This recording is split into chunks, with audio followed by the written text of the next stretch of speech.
9h02 no horário de Brasília e as tensões no Oriente Médio estão cada vez maiores, especialmente essa semana. O Irã fala que vai atacar Israel independentemente da pressão da comunidade internacional. E esse é um assunto para o nosso Cláudio Zaidan, aqui no Jornal Gente conosco. Bom dia, Zaidan. Boa tarde para você. Bom dia, Cláudio, Thaís, Pedro. Se nós pegarmos a linha do tempo, é bom lembrar que tudo começa com o ataque de Israel a Damasco. Isso no dia 1º de abril deste ano. E a Síria está muito fragilizada, né? Desde que o governo Obama cometeu o crime de financiar grupos terroristas para tentar derrubar o Bashar Assad. E a dupla Obama e Hillary Clinton, Hillary na época era secretária de Estado, lançaram a Líbia no caos e lançaram a Síria numa devastação que permanece, agravada inclusive pelo chamado Ato César, que o Donald Trump assinou em janeiro de 2020, mantido pelo Biden. Ou seja, é um crime bipartidário, né? Republicanos e democratas devastaram a Síria, alimentaram grupos terroristas contra o governo sírio, e o Assad só não caiu por causa do apoio da Rússia e do Irã. E hoje, inclusive, há soldados dos Estados Unidos em território sírio, soldados russos, soldados iranianos. A Turquia tem um bolsão de proteção no norte da Síria, além do pessoal do Hezbollah. E o fato é que o Irã, com muita frequência, manda oficiais importantes para a Síria. E houve um ataque que atingiu o consulado do Irã, ao lado da embaixada. É um consulado na capital que fica ao lado da embaixada iraniana em Damasco. Por ter sido um ataque ao consulado do Irã, o Irã sentiu-se atacado em sua soberania, em seu próprio território. Prometeu uma resposta. Vocês se lembram? A resposta veio no dia 13 de abril. Notem, um sábado. Por que um sábado? Porque a ideia era não provocar grandes estragos. Sábado é o dia que os judeus dedicam a Deus, como os cristãos dedicam o domingo e os muçulmanos sexta-feira. E a tréplica de Israel veio em uma sexta-feira, também com a mesma ideia, não provocar danos, mortes. Né? Então, o ataque do Irã foi iluminado, foi televisionado, foi filmado, foi divulgado, mas internamente foi considerado insuficiente. Afinal, o ataque em Damasco provocou mortes de oficiais do Irã. E o ataque do Irã, embora, repito, muito iluminado, não provocou qualquer dano a Israel. E também a tréplica feita por Israel não provocou danos ao Irã. Aí vem o assassinato em um atentado, o assassinato do Ismael Haniyeh, principal líder político do Hamas, em Teherã. E um detalhe, não é? Ele foi morto quando era um convidado, ele estava na condição de convidado para a posse do novo presidente do Irã, o Pezeshkian. Geraldo Alckmin estava lá, representando o Brasil, vocês se lembram. E então, é claro, é um assassinato que não apenas atingiu o Hamas, mas atingiu o Irã, porque aconteceu em Teherã e foi um atentado contra alguém que estava lá como convidado para a posse do novo presidente do Irã. E aí, não só o Ali Khamenei, que é o líder supremo do Irã, o Ayatollah Ali Khamenei, mas também o presidente Pezeshkian, que é um moderado, que inclusive foi eleito prometendo tentar reativar as negociações com o Ocidente, diminuir as tensões com os Estados Unidos.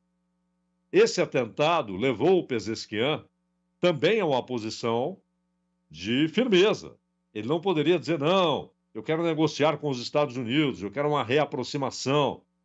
Ele foi imediatamente tolhido em suas intenções de ser um presidente moderado e de tentar ser uma espécie de contrapeso às posições do Ali Khamenei, que é quem manda no Irã. E o Khamenei também foi incisivo. A resposta será dura, aquela coisa toda.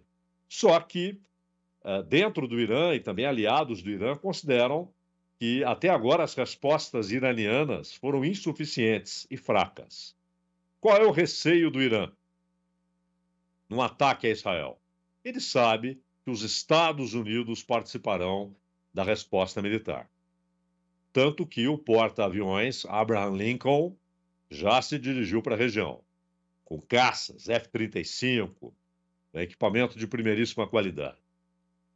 O Irã, se nós compararmos as forças militares do Irã com as de Israel, é possível um equilíbrio no conflito. O Irã tem mais tanques, o Irã tem muito mais soldados, o Irã tem mais submarinos, só que Israel tem uma extraordinária tecnologia de defesa, não apenas no seu sistema antimísseis, mas também na captação de informações.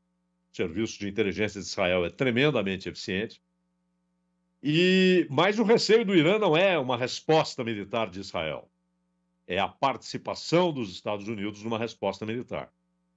E os Estados Unidos, é claro que se eles pensam em ocupar o Irã, digamos uma operação envolvendo grupos especiais e infantaria, aí seria terrível para os Estados Unidos. Uma coisa é o Afeganistão.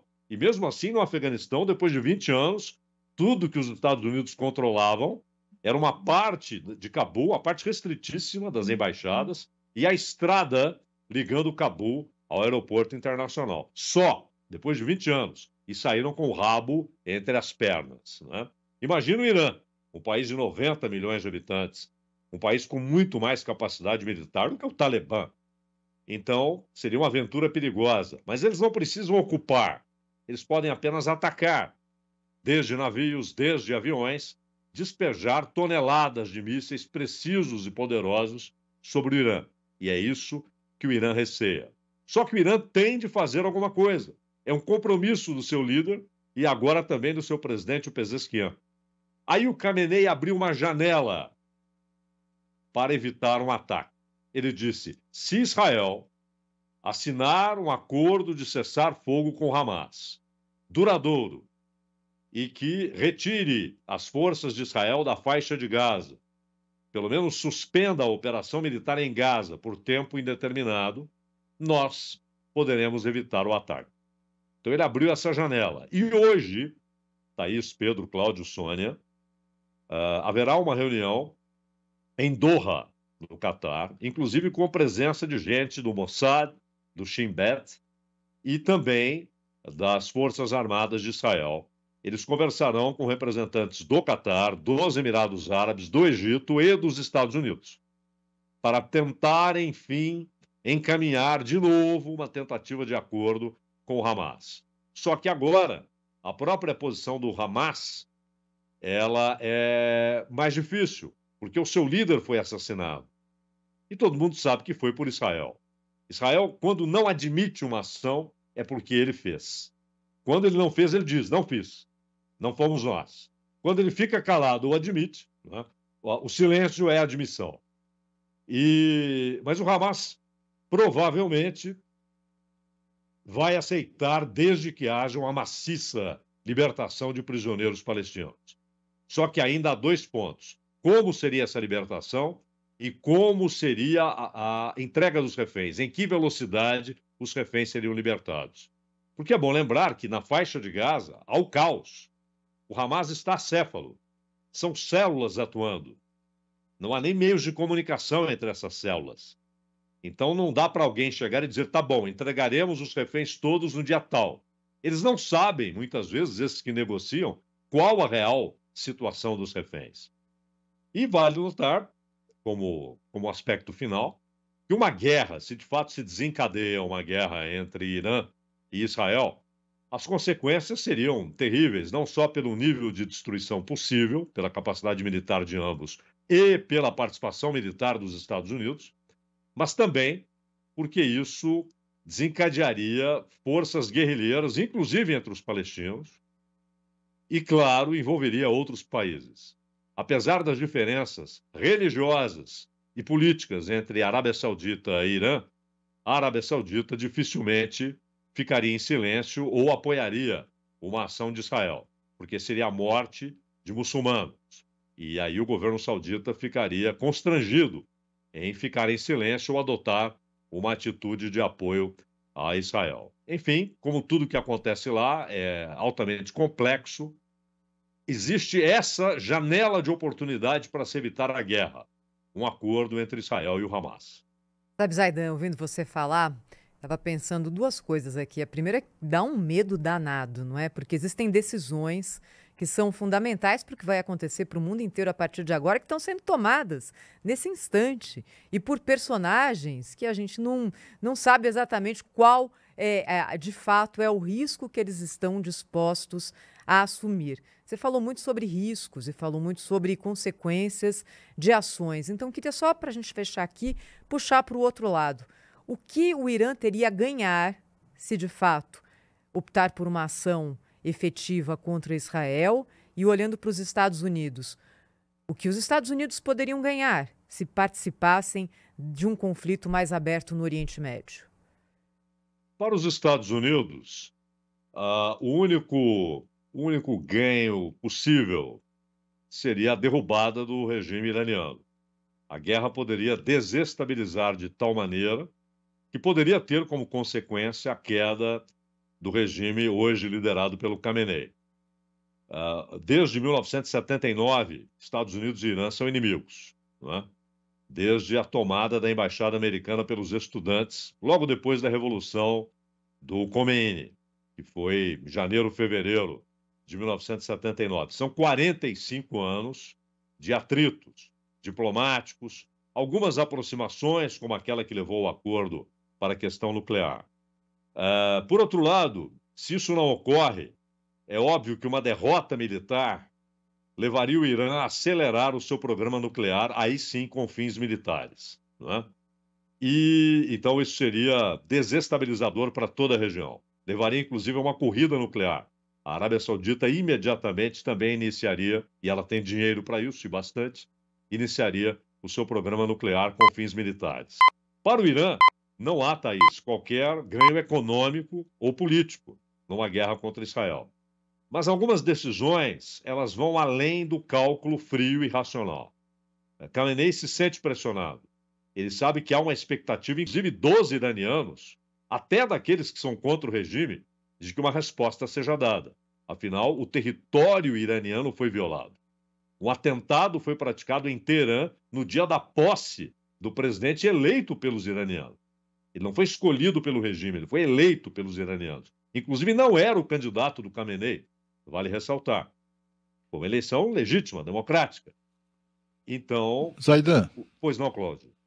Se bem que naquela região esses brios são muito relativos, né? Porque, afinal de contas, o Irã foi quem financiou o ataque terrorista a Israel em outubro do ano passado. E matou 1.300 pessoas, não foi apenas um líder terrorista. E aí, enfim, será que prevalecem mesmo essa coisa dos brios iranianos, de que, olha, eles atacaram aqui, mataram o terrorista aqui no nosso país, não pode? Do ponto de vista da aparência, importa, não é, Cláudio?